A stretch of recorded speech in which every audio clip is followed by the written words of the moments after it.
Meski kota Prabu Mulih merupakan kota perlintasan bagi pemudik, saat ini arus mudik di kota Prabu Mulih masih terpantau lengang yang disebabkan pemudik melintas melalui jalan tol.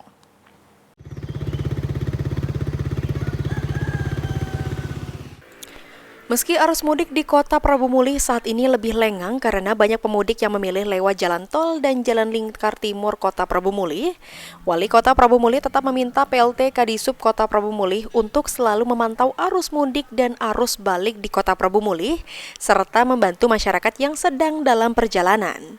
Selama momen arus mudik lebaran, Arlan juga mengaku selalu memantau pos yang ada di kota Prabu Mulih hingga terjun untuk memastikan keaktifan pos pada saat malam hari.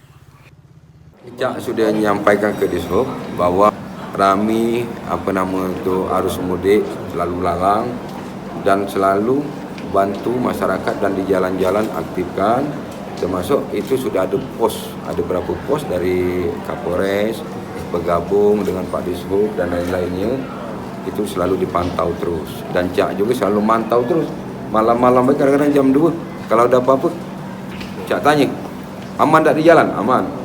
Sampai tengah malam Cak pantau terus Pak Dishubnya. Ini Pak Ferry. Panggil dulu kali, tolong jalan tunggui pelayanan kita ke masyarakat. Itu yang paling utama. Di kota Prabu Mulih sendiri ada 4 posko pengamanan dan pelayanan yang disediakan untuk masyarakat yang sedang dalam perjalanan. Anggi Perkasa, PAL TV.